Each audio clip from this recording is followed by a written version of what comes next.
obrigada e estamos unidos. Em nome de Jesus, vamos dar início aos trabalhos de hoje. Ave Maria, cheia de graça, o Senhor é convosco. Bendita sois vós entre as mulheres, bendito é o fruto do vosso ventre, Jesus.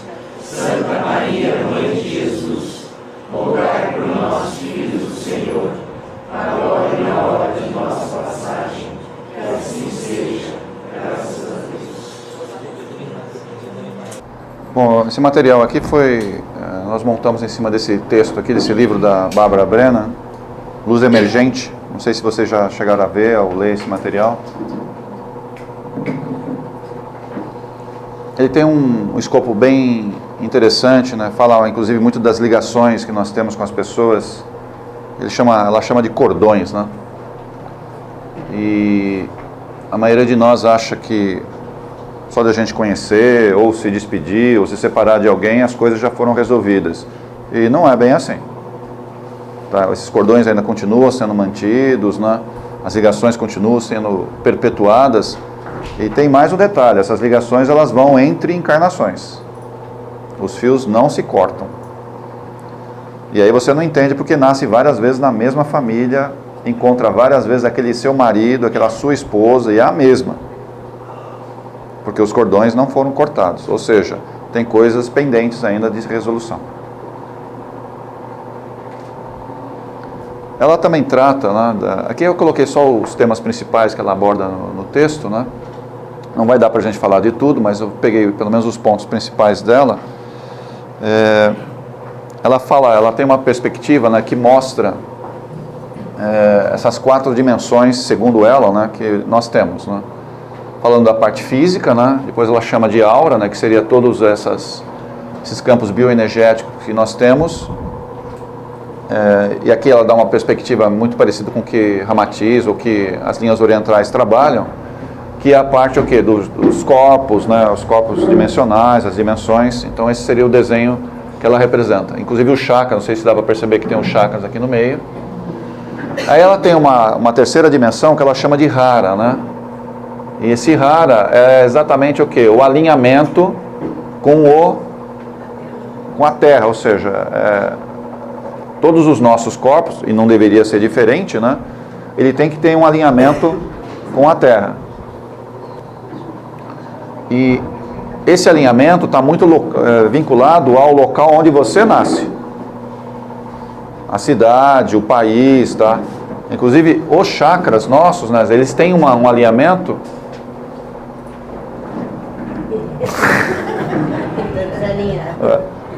Eles têm um alinhamento que estão vinculados ao quê? Como se fosse um campo angular, né? E esse ângulo tem a ver o quê? Com o local onde você nasce. Então, se você por acaso muda de cidade, muda de país, a tendência é que você fique com chakras um pouquinho meio deslocado. Ou seja, não muito alinhado como deveria ficar. Isso aí não é itinerante como a gente. Não, senhor. E a gente não se adapta muito bem a essas situações bioenergéticas. Então, você muda de lugar, consequentemente o seu chakra fica um pouco... Não sei se a palavra é desalinhado, certo? Mas isso que a gente chama de Hara aqui, ele não fica tão perpendicular dessa forma aqui. Ele não fica. A tendência dele é curvar. E via de regra, ele não curva aqui embaixo, ele curva aqui em cima. Esse cara aqui de cima, ele tem uma inflexão, principalmente nesse ponto aqui central, que é essa luz aqui. Ele faz isso, ele vira para o lado. Que tipo de consequências isso traz? Você começa a ter consequências bioenergéticas, a princípio começa a ser bioenergética, depois vai afetar suas emoções, depois vai afetar seu psicológico. Ele vem numa sequência. Se isso se perpetuar por muito tempo, a tendência é que você adoeça. Mas o ser humano, adaptável como é, você adapta a essas coisas? Não.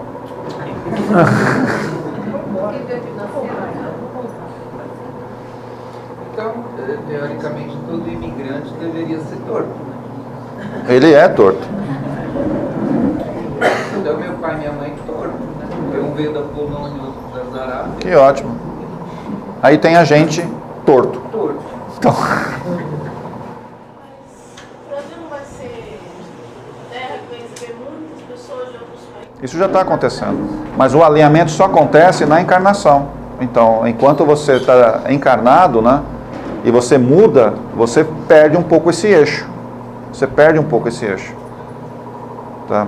Quando você desencarna e quando você encarna novamente, ou seja, você vai e se adapta, o seu, como é que fala, seu alinhamento ele é proporcionado naquele ponto onde você vai nascer novamente. Que é por isso que a gente morre várias vezes e nasce várias vezes. Para quê? Para você ir sendo alinhado nos lugares onde você precisa ficar. E se retornar para o país de origem, volta a realidade? Não volta mais. Ah, não volta mais. Não. Você perde a referência daqui de baixo. Perde a referência. Mas então, teoricamente, as pessoas não podem viajar, não podem nem visitar outros países. Quanto tempo demora para que esse Em teoria não. Mas quanto tempo demora para isso se alinhar de forma definitiva que não se realinhe novamente? Não, Você disse que se a pessoa voltar, se ela voltar para o país de origem, ela não volta. esse tempo é um pouco relativo, ele não tem e varia muito de pessoa para pessoa. Mas se você ficar um tempinho longe do local onde você tem esse alinhamento do Hara, que ela chama aqui, essa parte de cima ela começa a pender. Ela começa a pender. E você tem consequências de desalinhamento. A primeira delas é a bioenergética. A sua energia não consegue fluir, os chakras começam a ter problemas, né, na fluidez das energias. E é o que acontece com a maioria de nós. Nós temos problemas com os chakras. Uma vez que você desalinha esse Hara, a tendência é o quê? Você vai ter mais problemas com os chakras. Mas esse processo geográfico, ele está falando em termos de quê? De país, de cidade, de estado, de quê? A gente fala de cidade, né? Que a cidade também pode influenciar? Pode. Se é um país pequeno, essa variação é muito pequena, né? Mas um país do tamanho do nosso, fala, como é que fica? Você nasce lá em Roraima e vai viver lá no Rio Grande do Sul. Olha a distância que eu estou falando. E os nordestinos estão aqui tudo torto. Isso também está acontecendo. Mas também quem não saiu daqui, ficou aqui, também às vezes fica torto. Não, essa curvatura ela tem muito mais a ver com a localização sua.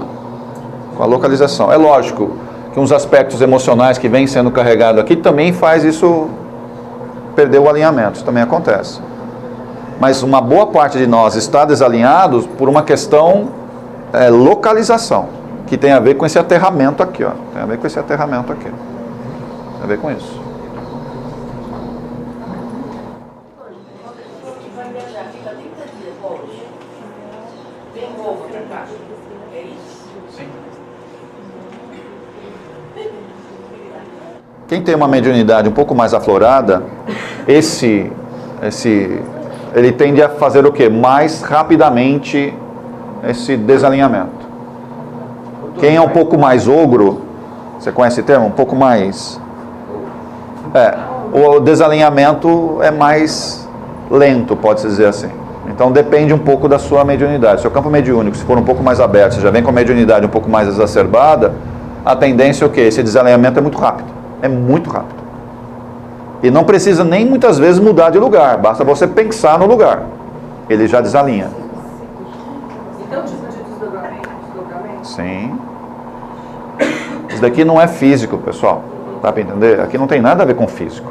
Não tem nada a ver com físico. Significa que você não se readapta, né? Porque nós somos energéticos e adaptáveis. É complicado a gente falar de readaptação, porque a maioria de nós tem uma saudade imensa de alguns lugares. E aí você vive lá, mas está aqui. Do mesmo jeito que às vezes a gente tem saudade de uma outra vida, a gente nem sabe O problema é exatamente o mesmo. Por isso que o ideal é você estar aqui agora. Isso. Isso.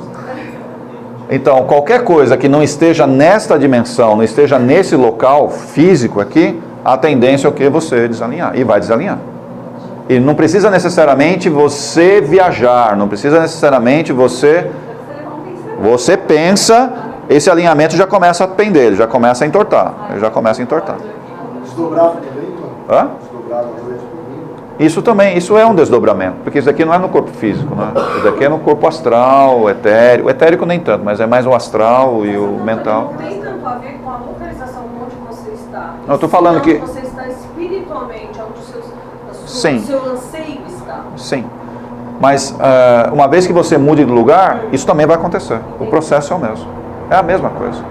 Mesmo que você tenha mudado do lugar que você está mentalmente, emocionalmente ligado. Sim. O problema é que os chakras, eles são alinhados, tá, na terra que você foi Uma energia telúrica. criado. Ou seja, essa energia telúrica, que é a base dos chakras básicos que a gente tem aqui, tem a ver com os graus, né, de meridianos. Então, qual é o grau de meridiano? Você passou um pouquinho, ele já começa a ficar torto, porque ele quer a referência anterior, é isso que ele faz, ele quer a referência anterior, então ele fica puxando você para a referência anterior, só que não acha ela. Então a localização é importante? Sim, mas a minha mente também causa isso. Então ela poderia, se eu resolver descausar. Até poderia, mas eu acho que a nossa cabeça não permite. Não, mas o inverso, por exemplo, que me ocorreu aqui. Eu nasci aqui em São Paulo e cresci no norte. E toda vez que eu voltava para cá, eu tinha o sentimento que eu tinha que voltar para cá, desde criança. Era uma saudade de uma coisa que eu nunca tinha vivido ou vivi. Mas assim, então quer dizer, eu acho que eu sou torta porque eu morei lá ou eu já realinhei aqui porque sempre minha cabeça... Não, o realinhamento não é assim que funciona. Existe uma questão encarnatória que tem a ver o quê? Por que você nasce naquela família e naquele lugar? Por quê? A gente não faz essa tratativa, a gente não faz isso.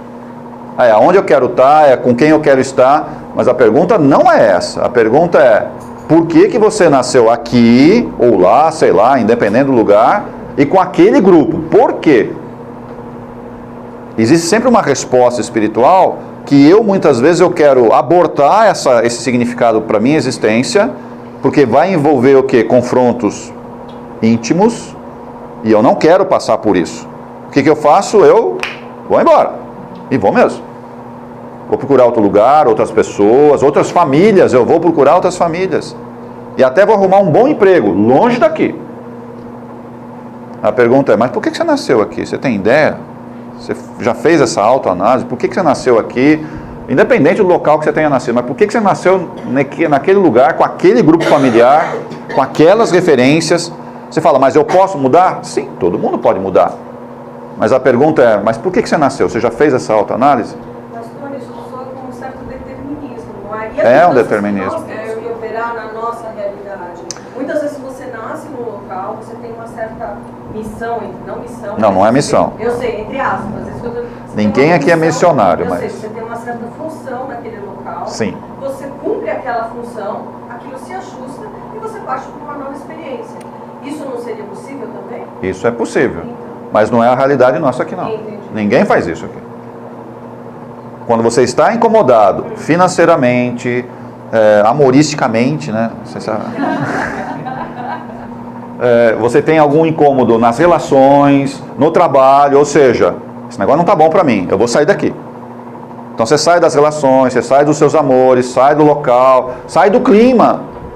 Você sai disso, isso daqui me incomoda, não quero saber disso. E você vai embora. Tá bom, o que vai acontecer? Você vai voltar outra vez para lá. Você vai voltar. Porque aquilo pelo qual você veio alinhado, você veio, criado, você abortou no meio do caminho as experiências que você deveria passar, que era o plano inicial seu. É lógico que a espiritualidade vai traçar outros planos? Sim, é uma questão de física quântica, né? Qual é a probabilidade mais imediata de acontecer um determinado evento?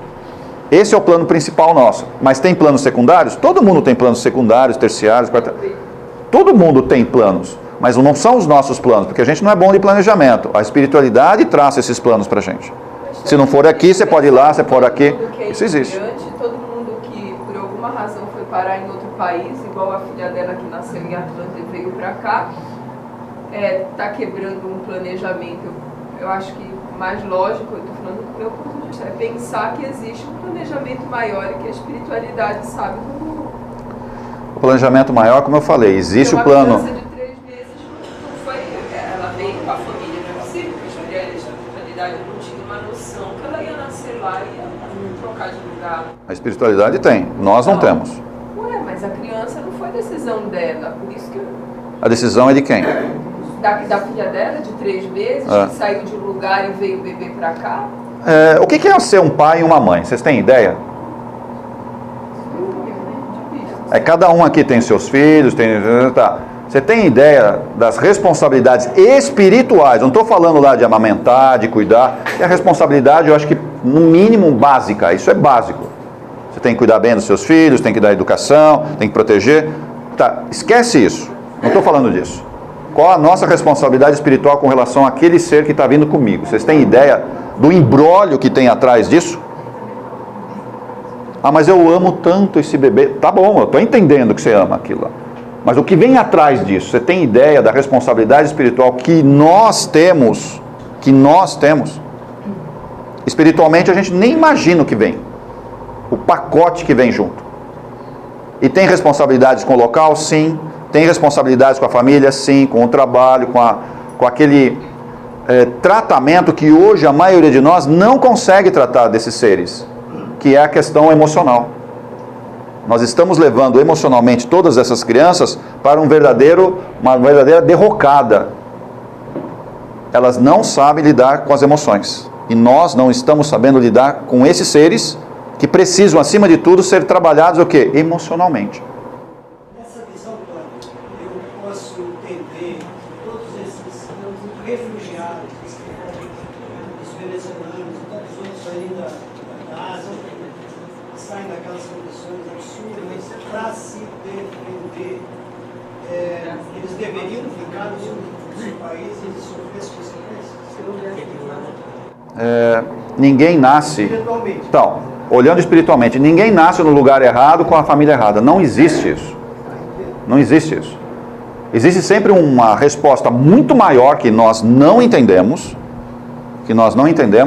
mas por uma questão material, de relações, ou seja, não, isso aqui não está bom, vamos mudar. Lógico, nós somos atores de mudança, nós somos criados assim, a gente tem que participar dessas mudanças e fazer as coisas mudarem. Mas a pergunta é, por que você nasceu no Líbano? Por que você nasceu no Brasil? Por que você nasceu na Indochina? Por que você nasceu na Síria? Por quê? Você tem ideia do quê? O que está atrás espiritualmente? Por que tem essas guerras? Por que tem esse sofrimento? Por que a gente sofre economicamente aqui? Por que a gente provavelmente vai sofrer nos próximos 4 anos? Por que disso? Não tem ideia do que está acontecendo atrás? Parece que a gente está meio alienado a isso. Então, espiritualmente, tem um problema muito sério que a gente não consegue vislumbrar. E eu quero fazer o quê? Eu quero cuidar de mim e resolver isso de um jeito ou de outro. E não percebo as consequências daquilo ato que eu estou fazendo. E eu estou literalmente fazendo o quê? Fugindo de uma ação e reação que eu deveria estar respeitando e aceitando. Mas o espírito da globalização vai tornar isso aqui um sítio único, um lugar único? Isso eu concordo. Na próxima fase planetária. Esta fase aqui não é esse o objetivo. Mas pelas descobertas que saíram de outros países, o Brasil também saíram de lá e tinha. Nesse momento inicial houve esse desalinhamento. Mas foi importante? Foi, lógico que é importante. As próximas, todas as descobertas, as movimentações do ser humano são importantes. Eu só estou alertando o quê? Existem problemas encarnatórios, existem problemas karmáticos, existem problemas de você responder por atos que nós fizemos. E aonde você vai cumprir esse ato? Em determinado lugar. É ali que você vai cumprir. E é por isso que você nasce ali.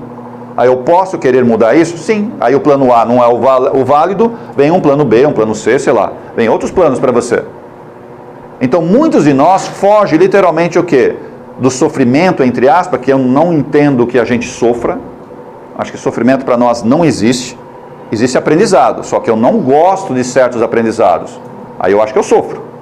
Posso sofrer fisicamente, materialmente, aquele que fica palpitando aí essas coisas, certo? A gente sofre dessas coisas, mas para nós eu não encaro como sofrimento. Eu simplesmente encarar o quê? Eu não estou aceitando aquele aprendizado, então eu vou mudar de condição. Uma possibilidade que eu tenho? Lógico que é uma possibilidade, só que tem um probleminha, né? Quando eu fujo de certas condições, o que acontece? Aquilo lá, por não ter sido resolvido, ele acumula. Ele fica guardadinho. Aí vem uma outra existência, ou na mesma existência, que a gente sempre acontece isso, né? Não acontece uma vez, acontece 1, 2, 3, e eu vou lá, a hora de passar pela situação eu dou um jeitinho, porque eu sou inteligente, eu tenho relações, eu consigo, eu escapo. Mas isso faz parte de você evoluir também, você trabalhar com essas opções. Concordo. E você transformar a sua realidade. Concordo. Que a gente saísse da caverna e hoje em dia construir. Mas tem um pequeno detalhezinho aí, Paulo. Um pequeno detalhezinho. A pergunta é, quando eu dei essa escapada, eu me modifiquei? Não. Eu escapo. Você escapa, mas Eu escapo. essa escapada vai te apresentar novas opções das quais você vai interagir. Eu escapo. É aí que mora um pouquinho o perigo. Aí que mora um pouquinho o perigo. Mas se pega a situação da Venezuela, Você vai evoluir também. Nós temos que entender o seguinte, pessoal. Existe um problema de ação e reação. Existe esse problema. E eu tenho que, se eu não for nessa vez, se não for na próxima, se não for daqui, eu vou passar por isso. Eu não tenho como escapar. Não existe opção no plano da espiritualidade, seja justamente você mudar isso, encontrar uma nova forma de se reinventar, ou reinventar a sua realidade e justamente transformar essa realidade não para si, mas muitas vezes para os outros, como os descobridores que ela mencionou. Paula, a maioria de nós foge dos embates e está preocupado com quem? Comigo. Comigo. Eu quero, sabe, me eximir, eu quero fugir. Estou preocupado comigo. A transformação e realmente o cumprimento de certas ações e reações, eu não posso mais me preocupar comigo. Eu tenho que aprender a me preocupar com quem? Com os outros. Depois de um certo ponto de evolução. Isso. Entre aspas, isso não é nós não somos evoluídos, mas Tá perfeito. um ponto de entendimento. Só que enquanto eu estou fugindo, dá para entender que esse ação e reação ela vai acumulando, ela vai, sabe, ela vai sendo depositada e eu vou, entre aspas, passando por algumas experiências, me preparando, não sei se é bem essa palavra, tá? Para aquilo que a gente chama de encarnação chave. Você está falando do ideal, então, na realidade. Esse seria o ideal. É assim que a gente faz? Não é assim que a gente faz. Entendi. Eu estou preocupado comigo, em escapar de certos problemas, tá? Usando a minha inteligência, e nem sempre esse escapar é o escapar, sabe, correto. Não é o escapar correto, porque eu vou passar por cima de pessoas, vou passar por cima de situações, eu vou ferir muita gente, porque eu estou preocupado comigo, mas eu não percebo o estrago que eu estou fazendo. Eu não percebo o estrago que eu estou fazendo. Eu estou preocupado comigo.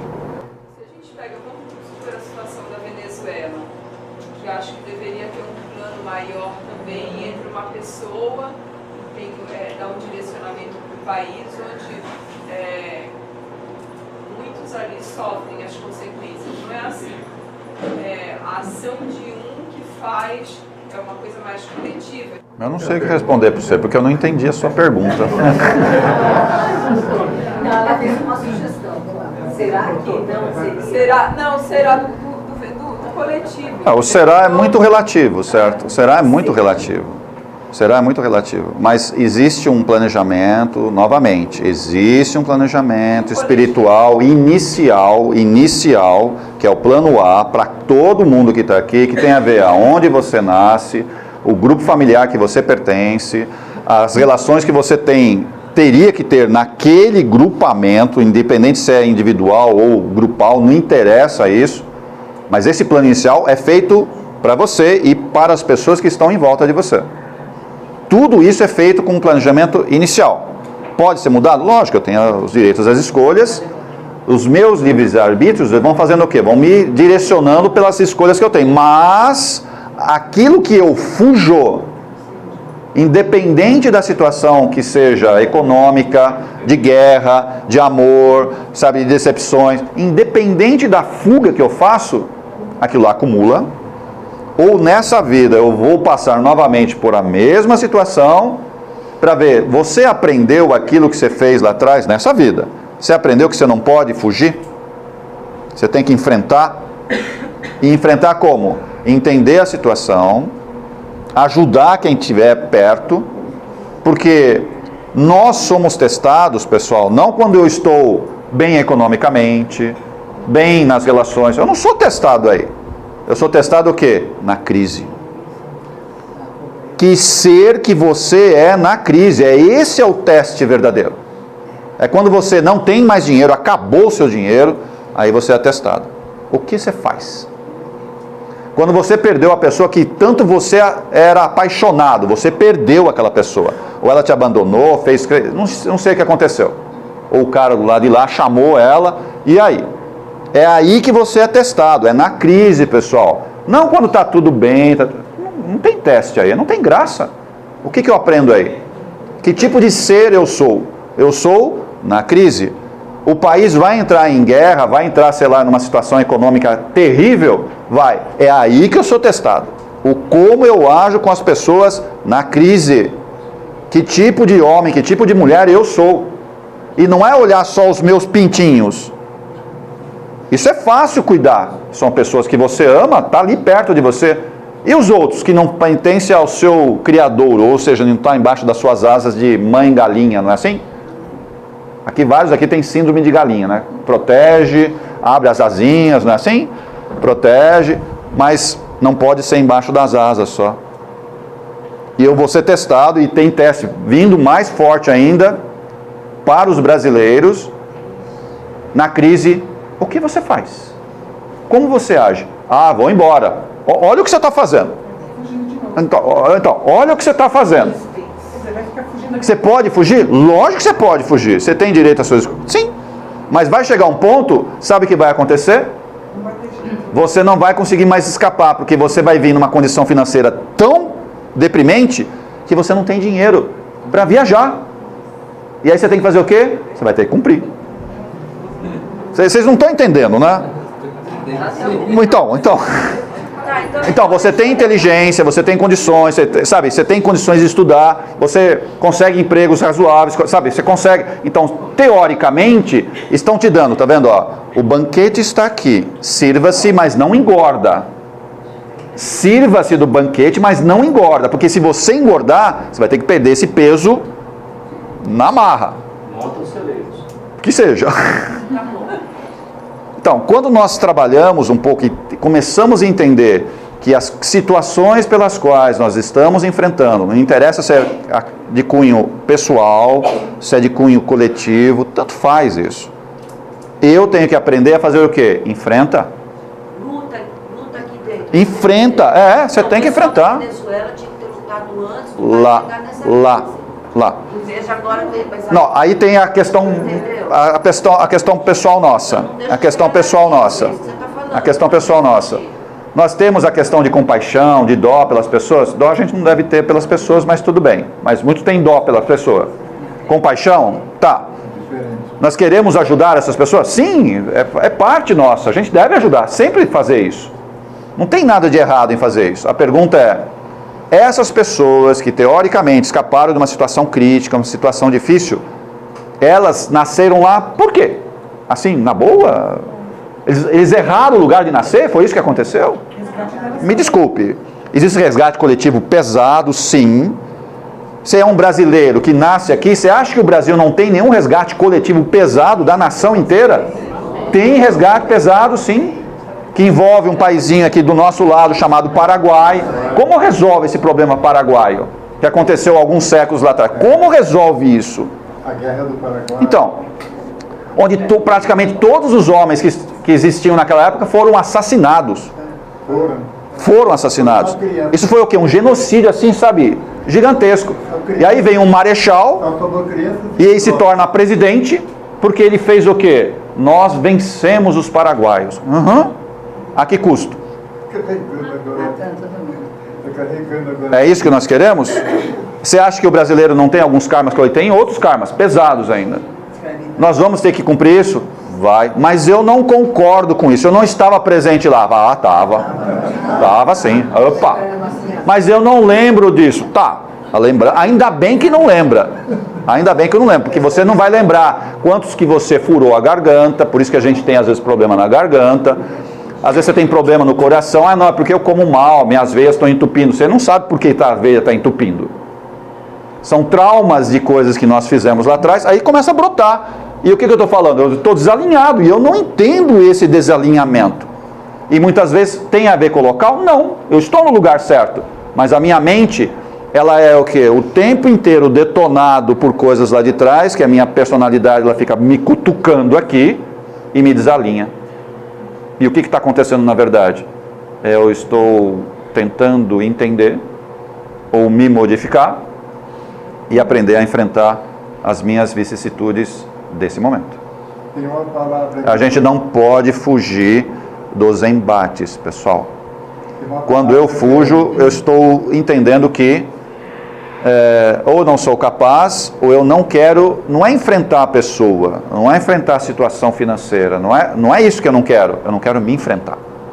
É disso que eu fujo. Tem uma palavra que eu ouvi desde o princípio, né, que fala assim, melhor. Fala melhor para a pessoa, é melhor para ela, melhor para o outro. Essas coisas são muito relativas, né? Então a gente tem que tomar um pouquinho de cuidado. Mas entendam, eu entendi um pouco a revolta de alguns aqui que não concordam, não acham que não deve ser assim, tá? Eu entendo. Você pode escolher, lógico, as escolhas estão à nossa volta. Mas essas escolhas, elas são o quê? Que é o nosso livre-arbítrio, é uma lei, na verdade, muito pequena perto do universo. É uma lei muito pequena. A gente tem permeado por leis universais. E o livre-arbítrio é a lei mais baixa de todas elas. Eu vou falar de uma lei que está um pouquinho acima dela, chamada lei do progresso. Ferrou. Não é que a gente não concorda, é que a gente já está na outra fase. Ah, entendi. Tá bom. Eu acredito em você. Acredito em você, Bernardo. Essa lei do progresso fala o quê? Todo mundo, todos nós temos que progredir. E esse progredir não é financeiramente, não é ter coisas, nem pessoas, nem poder. Isso não é esse progresso. É progredir o quê? Espiritualmente. Então, se essa lei do livre-arbítrio começar a interferir nessa lei do progresso, o que ela faz? Essa lei do livre-arbítrio, ela literalmente é o quê? Cancelada. Você perde as opções de escolha. Você vai perder as opções de escolha. E entra o quê? A lei do progresso. Ela vai te empurrar, mas eu não quero. Você vai. Você vai. E aí você começa a entrar em situações que você não tem muito o que fazer. Literalmente você é travado. Você é travado financeiramente, você é travado nas relações, você começa a perder tudo teoricamente que te facilitava a escolher, você começa a perder tudo. Por quê? Você não está enxergando que o caminho é esse. Mas eu não quero isso, eu quero isso. Tá bom, mas você vai o tempo inteiro ser direcionado para um caminho, que é a lei do progresso, que é a lei que está acima da nossa escolha. E quem é que faz isso? Aí você tem que reclamar com os caras lá de cima, que está olhando nós, não o momento, ele não olha o instante que a gente está passando, ele olha o quê? O que eu fiz e a perspectiva desse encadeamento para minha evolução para frente. Então ele vê essa perspectiva passado, presente e futuro. Ele fala, ó, o seu caminho é nessa direção, mas eu não quero, porque eu vou ter que fazer, eu quero isso daqui. Tá, o querer, você, até um certo ponto, todos nós aqui tem poder de escolha. Bateu essa lei que está um pouquinho acima de nós, que é a lei do progresso, esquece, você vai perder todas essas, entre aspas, regalias de escolha, e você vai ser direcionado. Aí você começa a perder tudo, inclusive pode perder boa parte da inteligência, você pode perder a parte da inteligência, você pode perder parte da sua resistência física, vir com sérias sequelas físicas. Por quê? Você tem que cumprir isso, ó. Você tem que fazer isso. Mas eu não quero é isso. Então, enquanto nós temos poder de escolha, escolham, mas cuidado, não direciona só para você. Ajude aos outros, o máximo que puder. Isso faz e garante o quê? Diminui um pouco aquela ação e reação que vem para cima de nós. Você fala, mas eu não mereço, porque eu não fiz nada, eu sou tão bonzinho agora, e só acontece uma desgraça atrás da outra. Por que só acontece uma desgraça atrás da outra? Você entende isso, Bernardo? Você entende? Eu acho lindo esse mecanismo. É? Eu acho maravilhoso isso, porque isso me dá, quando a gente tem essa visão, me dá a exata compreensão da justiça. Isso que é lindo. E se não fosse assim, dependesse de mim, eu inventaria um negócio desse. Tá bom. Pessoal, é fácil a gente escapar daquilo que a gente chama da justiça dos homens. Isso a gente escapa.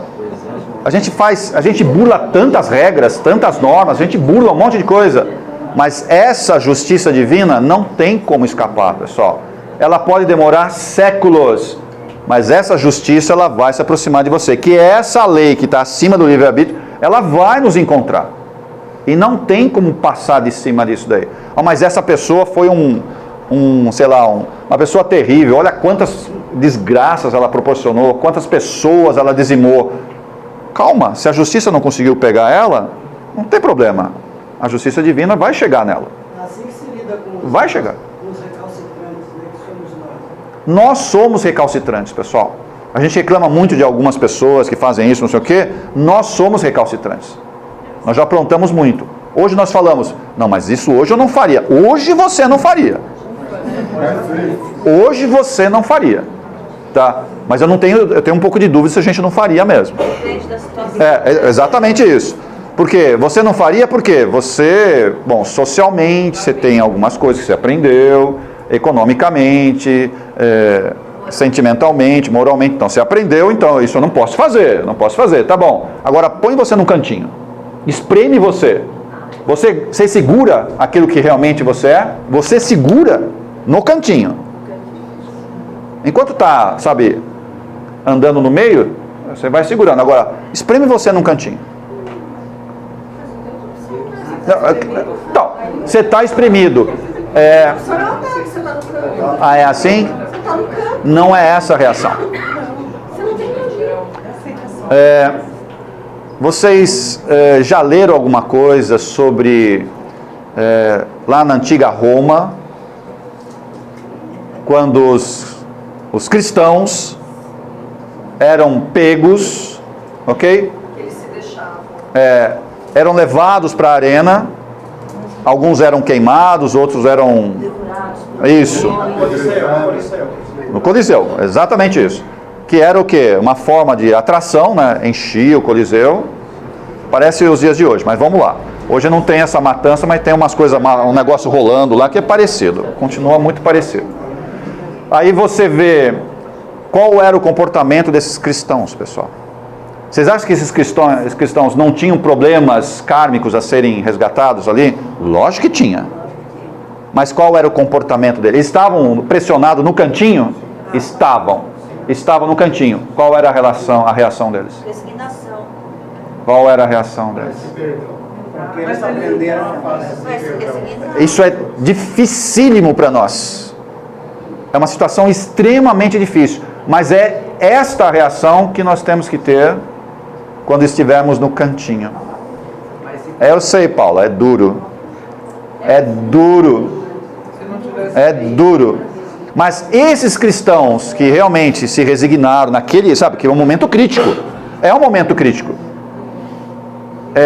Tem uma questão espiritual que mostra os espíritos superiores olhando essa situação. E tirando eles antes de 2000 anos. Exatamente isso. Esses cristãos que realmente se resignam, certo? Se ajoelham, inclusive eles iam cantando. Você fala, como você vai cantando sabendo que você vai... Vocês são loucos. Vocês são loucos. Mas eles entravam cantando, orando, não é isso? Eles entravam orando. Mas isso é fé, né? Sim, de demonstrar realmente, eu acredito na vida após a morte. Isso é uma passagem, o meu aprendizado está nesse instante e eu vou segurar isso até o final. Mostrar quem realmente eu sou, filho de Deus. Então, difícil isso? Muito difícil. Muito difícil. Muito difícil. Nero, Calígula, merecem a nossa ajuda? Merecem, né? Hitler merece ajuda? Aqui dentro a gente fala que sim, lá fora. Pessoal, todos eles, todos nós, somos filhos do mesmo Pai. Então, qual é a diferença? Alguns tomaram os caminhos mais difíceis? Sim. Sim. Difícil aceitar? Lógico. Principalmente quando pega alguém que eu amo. Aí o negócio descamba, não é assim? Pegar a pititica lá, como fica? Então, as mães aqui, os pais, viram um bicho, não é assim? Faz parte das suas asinhas, né, de galinha, não é assim? Nossas galinhas aqui, Mas eu tenho que entender também que existe um resgate envolvendo aquele ser. O algoz e a vítima, elas, via de regra, elas trocam de lugar o tempo inteiro. O tempo inteiro. E é difícil a gente aceitar essa troca de posições. Uma hora você é vítima, uma hora você é algoz, daí inverte o papel. É difícil, porque é aprendizado para os dois lados. A gente fica muito revoltado com essas situações, porque é o nosso sentimento, nossas emoções. Tem alguma coisa você ficar revoltado? Não, mas eu tenho que entender espiritualmente que existe sempre uma resposta maior atrás disso. Uma resposta muito significativa, que não é de sofrimento. Ninguém veio aqui para sofrer. Esse país aqui não é esse país ou esse mundo que a gente está, não é um mundo ou país de sofrimento. Não é disso. É de aprendizado, é uma escola. É uma escola. E alguns de nós reprova naquela disciplina específica, reprova. Vai ficar de dependência, não é assim? De DP, você tem que refazer outra vez, você tem que fazer isso outra vez. Encarem desse jeito, pessoal. A gente vai falhar? Vai. E daí? Eu estou aprendendo. Eu não consegui entender direito aquela lição. Vou ter que pegar um monitor para tentar me recuperar, fazer aulas de reforço, sei lá, alguma coisa assim, certo? Para conseguir entender direito aquilo que está acontecendo comigo. Mas boa parte do que hoje a gente está arrastando é uma coisa relativamente simples de falar, difícil de corrigir, que está envolvendo o quê? A nossa questão emocional. A gente não está sabendo lidar muito bem com as nossas emoções. Que a gente chama de inteligência emocional. A nossa inteligência emocional está falhando muito. E eu transmito isso muito para quem? Para as pessoas que estão vindo na minha sequência, que fazem parte da minha família. Elas também estão desequilibradas emocionalmente. Então, boa parte do que hoje a gente está sentindo são questões única e exclusivamente emocionais. Podem acontecer coisas físicas, materiais, sim, mas eu imediatamente trago para quê? Para as minhas emoções. Pronto, aí já viu o que começa a acontecer comigo. Desculpe. Quando você quer dizer enfrentar, não é um enfrentar como reação, né? É enfrentar com uma ação, de uma ação silenciosa, de uma ação de não querer ter razão sobre aquilo, de uma ação de criatividade sobre uma situação, né? E eu acho que é isso que está faltando para cada um, porque o crescimento espiritual só acontece quando a gente equilibra o emocional. A gente tem que entender, eu sei que boa parte que está aqui é muito reativo. Não sabe planejar nada, tá? Que isso é um problema. Porque se você se planeja, quando vem a emoção, você já sabe mais ou menos o que vai, então você leva na boa, ok? Como a gente não sabe se planejar, eu vou reagir só. Acontece e você explode. E o grande segredo é o quê? Quando você é tocado por uma emoção forte, você tem que devolver numa outra emoção. Que não é aquela que você recebeu. Que é isso que a gente não sabe fazer, essa transmutação, essa mudança. Ah, você recebe a pancada? Dá uma flor. Você recebe um coice? Dá um beijo. Ah, eu recebo um coice, eu dou 2 coices. Não, assim não vai. Ainda fala, é merecido. Ele merece isso, ela merece. Olha o que eu fiz. A lição veio, aquela questão básica de matemática que você adora, tinha uma equação lá de derivada e você não fez a conta certa.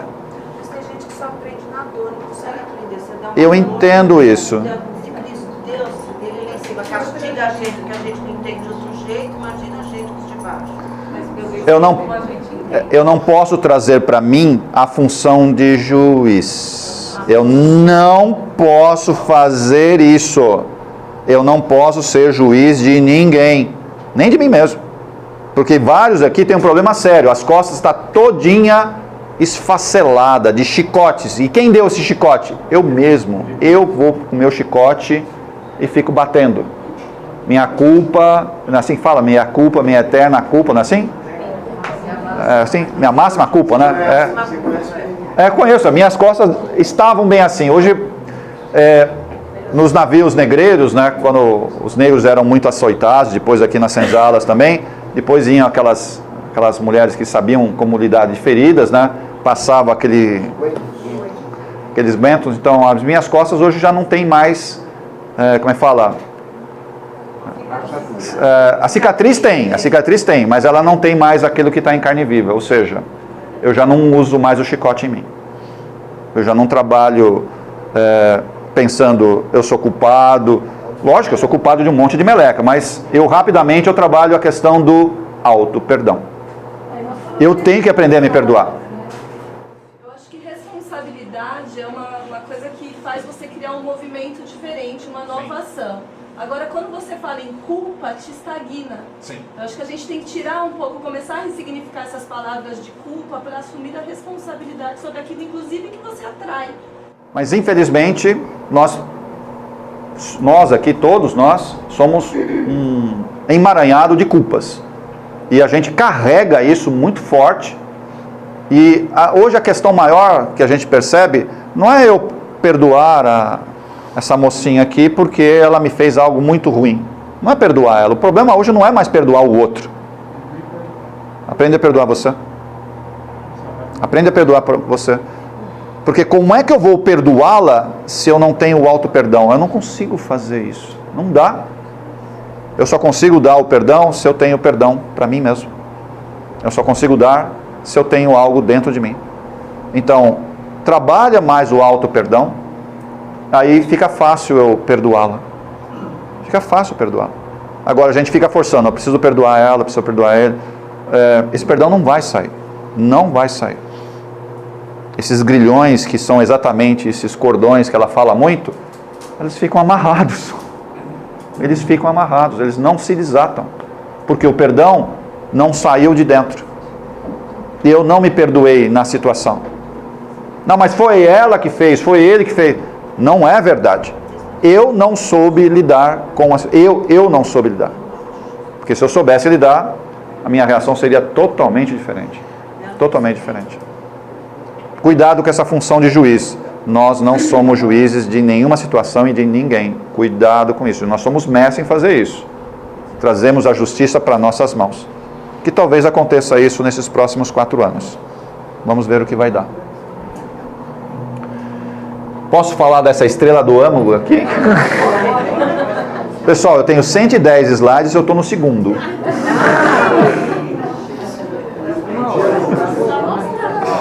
Eu só vou mostrar aqui, ó. Tá assim, tá. Essa estrela do âmago aqui, tá? Essa seria a nossa energia vital, pode-se dizer assim. Alguns de nós chamam isso daqui de elemental primário, tá? Alguns de nós chamam isso daqui como essência divina, tá? Tem vários nomes que todo mundo, todos nós que estamos encarnados, temos essa luz, essa força. E o grande problema é que essa irradiação, muitas vezes, ela é tapada. Isso daqui não é chakra, tá? É uma luz, uma força que nós temos muito forte dentro de nós. Ela é tapada porque eu não acredito na força que tenho. Não consigo encontrar caminhos para fazer aquilo que eu devo fazer. Não tenho forças, não é assim que a gente fala? Eu não tenho forças mais para conseguir trilhar esse caminho. As situações que estão me envolvendo são terríveis, são muito difíceis, mas pode acreditar, pelo menos eu acredito muito forte nisso. Os nossos ombros, eles são suficientemente fortes para aguentar a cruz do momento que você está vivendo. Essa cruz é do tamanho certinho das suas costas. Você aguenta. Ah, mas é uma situação desastrosa. É do tamanho do seu ombro, pode acreditar. Ela vai ser sustentada pelas suas costas. Você consegue carregar essa cruz. Que é algo que a gente não aceita. Está muito difícil. Aquela pessoa, aquela situação financeira, aquela situação emocional, ou seja, eu acho que a cruz está grande demais para mim. E aí eu faço o quê? Em vez de acender mais essa luz aqui que a gente chama, ou a estrela do âmago, eu faço o quê? Eu apago ela. Aí realmente aquela cruz afunda você. Mas as situações que hoje nós vivenciamos, independente se são questões pessoais ou de relação, ou grupal, é do tamanho certinho para nós. De onde vem? Qual a origem da estrela do ano? Oi? Qual é a origem? De onde vem? Como assim? Da estrela do ano. Isso daí é a criação divina, né? É a divindade que traz isso pra gente. É a centelha divina. É a centelha. É A gente... como a autora chama isso. Que eu acho Isso daqui é o nome dela, ela que deu para isso daqui. É uma outra nomenclatura, mas na verdade é a mônada, né? Cada um dá um nominho um pouquinho diferente, mas todo mundo tem? Todo mundo tem. Está encarnado, está todo mundo aqui. O desencarnado também tem, tá? Também tem, só que flui um pouco diferente. O pulsar é um pouco diferente. Como é que eu aumento essa luz aqui? Mas tem uma palavrinha mágica. Amor sim, mas tem uma outra atrás. Duas letrinhas. Tem até um... Fé. Que é o que eu não tenho. Eu não acredito. Por isso que se faz no grupo de desobsessão, quando você está todo mundo junto, sempre quem está coordenando o grupo fala, vamos junto, vamos, sabe, pensar a mesma coisa. O que você está fazendo na verdade? Vamos acreditar, vamos junto, vamos, sabe? E aí você percebe que o negócio... E essa estrela, ela faz o quê? Ela, na hora, ela incendeia. Na hora ela incendeia. Porque ela depende muito do quê? Eu acredito, eu sou filho de Deus, isso daqui vai dar certo. E dá certo, pessoal, e dá certo. E as nossas situações que a gente está passando hoje? É possível passar por elas ou sair delas? Sim. A pergunta é, você tem fé? Você acredita nisso? Que você tem força para sair disso? O que muitas vezes a gente não percebe, que o problema já está resolvido. A gente não consegue entender que muitas vezes o problema já está resolvido. Ah, mas não pode ser assim. O problema já está resolvido. Muda a sua cabeça. Ah, mas tem que ser diferente. O problema já está resolvido. Larga isso daí, parte para outra situação. E aí você fica se martirizando porque não aconteceu do seu jeito, não foi no seu tempo, e você não concorda, e você fica ruminando aquilo lá, parece aquelas vacas, né? Você fica lá parada, certo? E fica, mastiga e engole. Mastiga e engole. Você fala, para com essa ruminação, para com isso. Para com isso. Um monte de problemas que nós achamos que são problemas, que envolve filhos, marido, esposa, emprego, o problema já está resolvido, pessoal. Já está resolvido. Para de pensar, já está resolvido. Não gasta mais tempo, não gasta mais energia na solução de uma coisa que já está resolvida. Você fala, mas eu não concordo, não gostei. Problema seu, tá? Muda seu campo de energia, vai gastar energia com outra coisa que requer a sua participação, que dá para resolver. Então nós temos um monte de situações hoje no nosso dia a dia que não tem o que fazer. Você não tem mais ação sobre aquilo. Por quê? A situação já foi resolvida de um outro jeito. Diferente daquilo que você quer? Lógico que é diferente, mas já está resolvido. Então para de falar, ó coitado, ó que dor, que situação. Vai resolver isso? E aí você entra o quê? Naquele processo, né, de baixa energia, né, baixa estima, você entra rapidinho no processo de depressão, tá? E aí entrou no buraco. Mas isso inclui o processo que a gente está passando, politicamente falando? Politicamente falando, não está resolvido, né? Isso não está resolvido. Você tem 7 dias? É isso? Você tem 7 dias. Escolhe. Mas aí entra a questão, eu pergunto isso, porque entra muita questão da... Qual que deve ser a responsabilidade? Você está falando muito do perdão, né? Uma coisa que eu tô sofrendo muito nesse processo, porque eu tô vendo que eu sou uma pessoa totalmente intolerante. Sério? É só você. Nessa sala aqui só tem você que é intolerante. Nessa sala só tem você. É uma coisa que eu estava tentando trabalhar e agora nesse processo é como se tivesse aberto um buraco e está sendo muito difícil esse auto-perdão atualmente, de eu não compreender a situação que a gente está passando, falando na questão de politicamente falando. Politicamente falando? Não, mais politicamente falando. Intolerante à opinião do próximo. Então, tá bom, vai. Mas... E aí entra muito na questão da minha participação nesse contexto.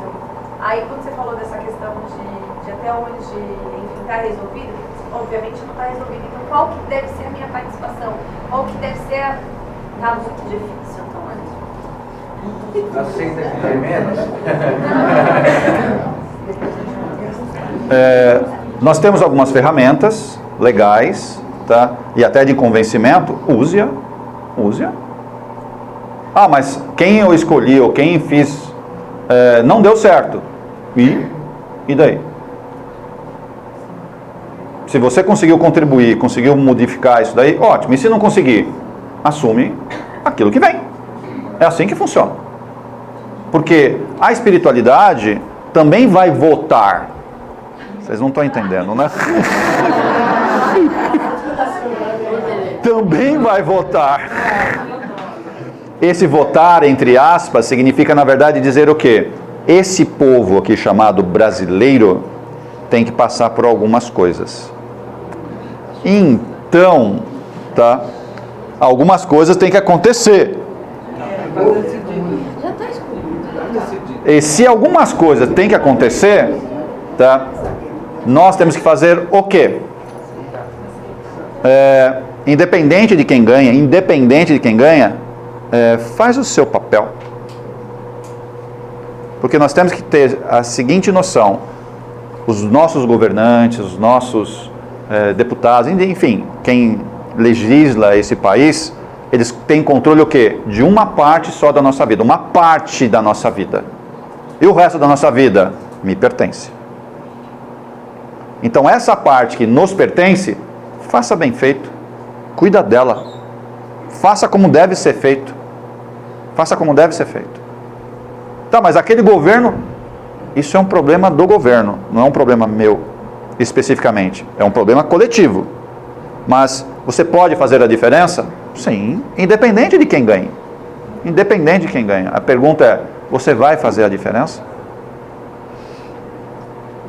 Tá, Tony, só uma questão nesse caso. Você tem alguns limites para fazer? Lógico que você tem alguns limites.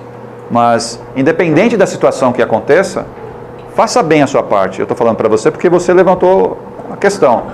Cada um de nós aqui faz bem a sua parte.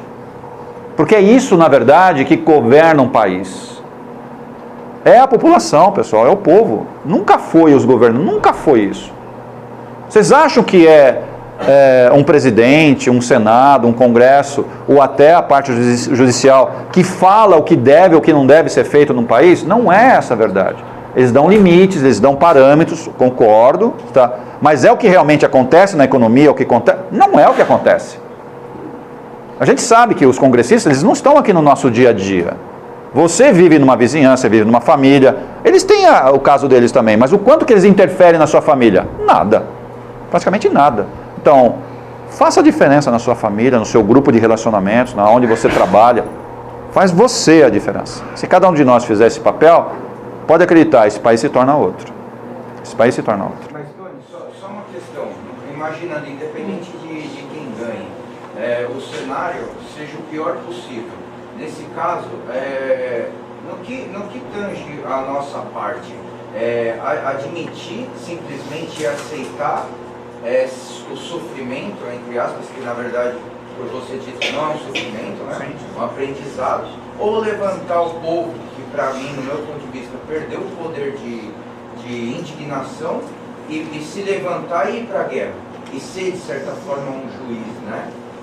Qual é o nosso papel, afinal? É simplesmente aceitar como uma Venezuela da vida, o sofrimento, e permanecer ali, por mais que haja uma guerra, o Estado opressor sobre a população, e aceitar ali, não sei nem como definir, como um animal incapaz de reagir, desarmar, admitir para si aquela condição, ou então levantar e realmente reagir? Eu faço uma colocação da minha, Unidos Brasileiro, da maneira como isso. Uma vez constituída aqui, vamos ver.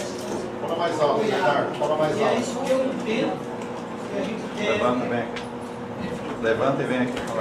Eu me lembro de um bispo brasileiro que, na época da ditadura, ele disse, aquele jeito de falar, ele disse, uma vez constituída a autoridade, só nos resta apoiá-la. E é nisso que eu acredito. Não importa quem assuma esse governo, nós temos o dever de apoiar e vigiar. Porque se nós nos indignarmos com tudo, aí a gente vai trazer todo esse processo para dentro de casa e aí vai destruir a nossa família, vai destruir a nossa relação. A gente tem que tomar um pouquinho de cuidado, que nós temos um Estado de Direito. Eu posso não concordar com ele, mas se você está nesse país, se você tem leis e tudo mais, vocês me desculpem. Se alguém ganhar no sufrágio lá, ganhar a eleição, me desculpe, ele é o presidente. Ele é o presidente. Tá? Mas eu não concordo. Tá, você tem o direito de não concordar. Posso nos unir, fazer algum movimento diferente? Posso. Posso, e qual é o problema? Não tem nada de errado. Mas a pergunta é, você vai ficar só nesse movimento ou vai ajudar esse país a crescer? Vai ajudar as pessoas que estão à sua volta? Qual é o seu papel nisso? Qual é o seu papel? Se realmente é esse papel seu de fazer as coisas mudarem e de ir contra um status quo, tá bom, então eu acho que você está um pouco numa função diferente. Você deveria ter se candidatado, deveria ter, sei lá, participado do Congresso, você deveria fazer isso, porque esse, para nós, no nosso Estado de Direito, é a forma pela qual eu me represento. Ok? Posso quebrar essa estrutura? Até posso, mas quais as consequências dessa quebra? Porque a gente fica tão nas polaridades e a gente esquece o meio. E o meio que é realmente é a vida, é a produção, é o bem-estar, certo? Então, cuidado. E a gente não pode trazer essa revolta para dentro de nós. Como o Bernardo falou, se eu trago isso para dentro de nós, o que eu estou fazendo? Eu desmontei a minha família. Olha só, eu trago para dentro da minha família. Eu vou desagregar tudo. Se realmente você quer ajudar, pelo menos a sua família, trabalha direitinho. Faz a sua parte. Envolva outras pessoas para ter esse espírito de combater, de ir para cima e de resolver, sim, mas o problema maior não é tirar um presidente, esse não é o segredo, nunca foi esse o segredo. Tirar um presidente por quê? Ele não foi eleito? Bom, se ele foi eleito, acabou. Não é a lei que rege o nosso país? Então, se você acha que deve se mudar, então, por que você não se candidata a presidente, então? Faz o movimento seu. Ou seja, nós temos que respeitar certas regras, certas normas. Senão aqui vai ficar o quê? Um estado de anarquia? É tudo bem assim? Não funciona desse jeito. É o que a sombra quer. Então, vocês acham que o presidencialismo é o melhor modelo de governo do mundo? Não é, a gente sabe que não é. Mas é a nossa realidade? É. Tem a ver com o quê? Com a evolução do nosso povo.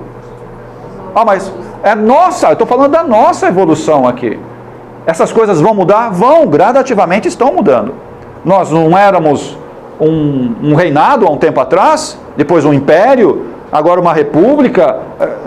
A gente não está passando por processo, teve levante, teve pessoa. Sim. Vai ter que mudar esse governo? Sim. É nessa eleição? Não.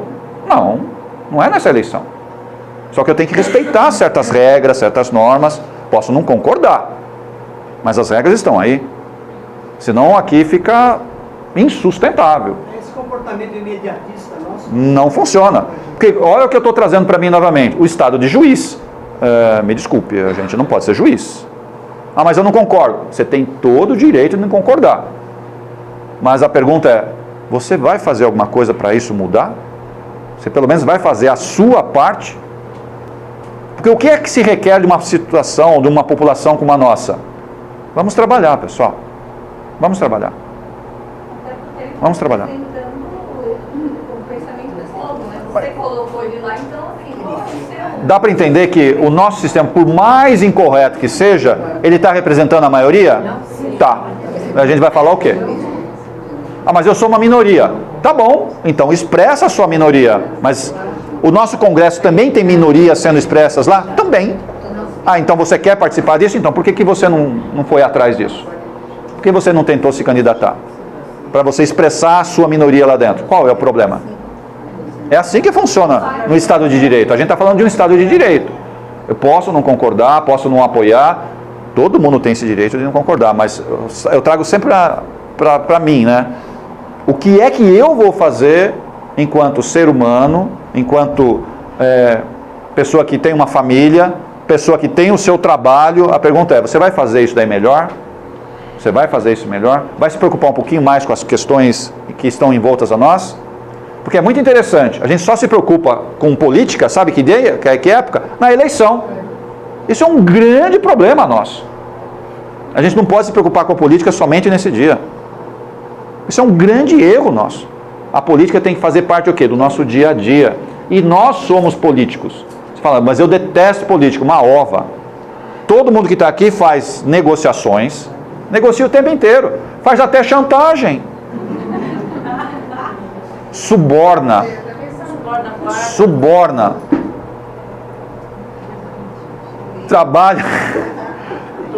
Trabalha essas relações fazendo a política como deve ser feita, ok? Com valores, com ética e com moral. Trabalhe o seu núcleo familiar e faça com que isso propague. É assim que se muda uma nação. É assim que se muda uma nação.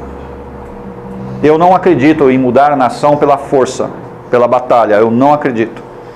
Até os sistemas totalitários hoje, todos eles estão caindo, um atrás do outro. E muitas vezes não precisa nem de briga. O sistema sozinho se desmorona. Sozinho se desmorona. Por quê? Ele não se sustenta. Porque nós temos uma questão da internet, nós temos uma comunicação muito rápida. E hoje, a maioria desses sistemas, eles, por mais que sejam truculentos e violentos, boa parte deles não se sustenta por muito tempo. Eles vão saber, se degenerando e o negócio acaba tomando um outro caminho. Temos que muitas vezes ser um pouco mais incisivos, mais duros? Até concordo. Mas a pergunta é, qual é o Estado de Direito vigente aqui no país? É uma democracia? Tem eleições? Tá. Se certas pessoas estão na frente, podem ser até que ganhem, é o nosso povo que está escolhendo. Vocês me desculpem. Vocês me desculpem. Eu posso até não concordar, mas se o nosso povo escolheu isso, vai ter que arcar com as consequências das escolhas. E eu, por mais que não tenha escolhido essa pessoa ou aquela pessoa, eu tenho que ajudar o quê? Nas consequências. Porque se eu estou aqui, eu faço parte do mesmo pacote. Eu faço parte do mesmo pacote. E eu não posso ficar, eu não escolhi você. Eu não te... como é que fala? Agora eu vou atrapalhar. Vou atrapalhar. Que mentalidade é essa? Parece mentalidade de jirico, né? Se não faz parte do meu pensar, eu vou atrapalhar. Como você pode pensar assim? O que é isso? Que é o que muitas vezes acontece, né? Quando eu perco o meu amor, o amor da minha vida, esse nunca mais vai arrumar alguém. Você joga uma praga para aquela pessoa. Olha o que você faz. Olha o que você faz. Não é assim? Olha o que você faz. Se eu faço isso com uma pessoa que teoricamente eu gostei muito, então olha o que você faz com o que está em volta. Olha o problema que você causa. Então, novamente, traz para você, tá? Porque o problema do Brasil é um problema meu. Então, o que você pode fazer para ajudar? A você, as pessoas que estão à sua volta, e ser o quê? Um modelo de replicação, com honra, com valores, com moral, com ética, mas com tudo e com todos. Tem muito trabalho? Sim, muito trabalho. Alguns aqui são formadores de opinião. Vocês sabem do que eu estou falando. Você tem acesso a muita gente e são formadores de opinião. Cuidado com o que vocês falam, cuidado com o que a gente vomita. Isso é muito perigoso. Se são formadores de opinião, usa as palavras para ajudar, não para destruir. Cuidado com isso. E por mais que a gente tenha somente alguns poucos do nosso lado, nós somos sempre formadores de opinião. Usa as palavras para construir, nunca para destruir. Pessoal, a gente tem que entender, eu sei que a maioria aqui é um bando de revoltado. Tá? É um bando de revoltado. Eu entendo essas coisas. Isso, é mais ou menos isso. Basta ter uma regrinha, não, isso daqui não serve, não pode, não é assim, tem que ser desse outro jeito, quer dizer, a gente sempre tem uma regra melhor, a gente sempre tem uma forma melhor de ver as coisas, mas se as regras são criadas, se os padrões são exibidos, que é para conter exatamente o estado de não direito, pessoal.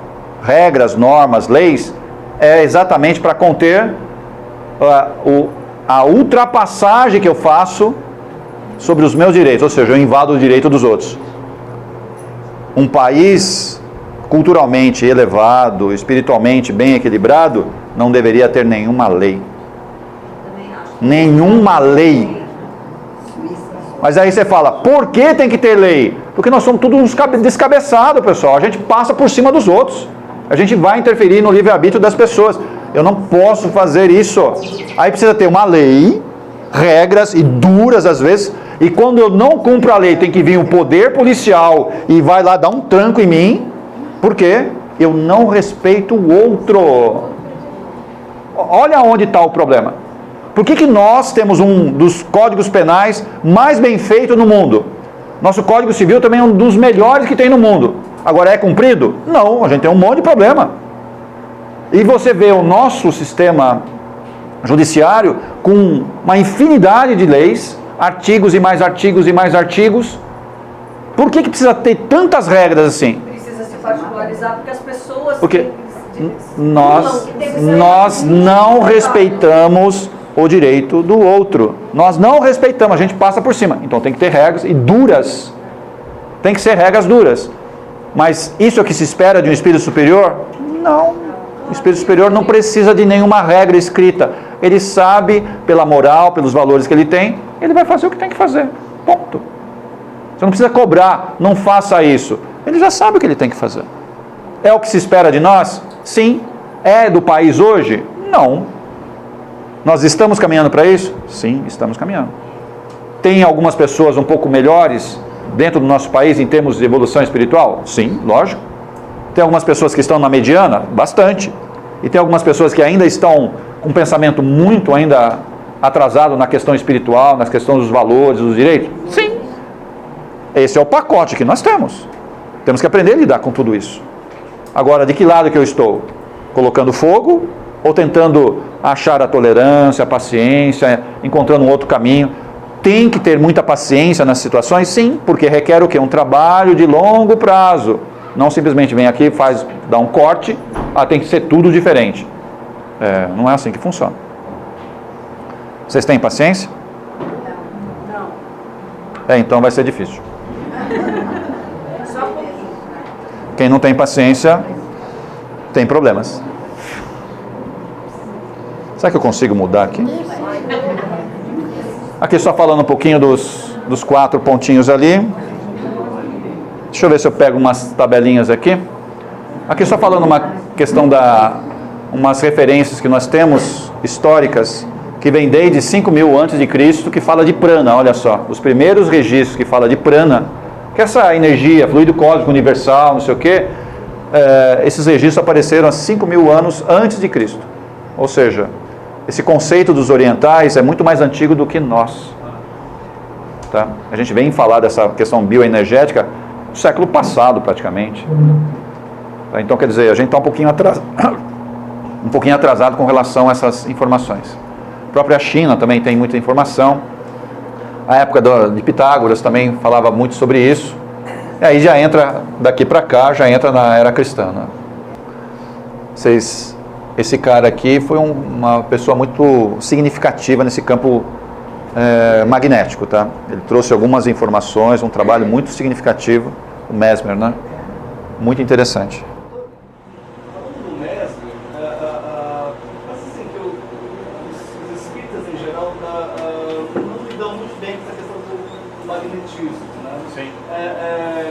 No livro do Espírito tem lá, capítulo 8, falando de magnetismo. Por que você só falou agora? Por que você só falou agora? Por que você só falou agora? É que você sempre tem inserções assim muito interessantes. Eu sempre vi que a sua cabeça estava... Vamos lá. Então, e a questão do magnetismo, do hipnotismo, né?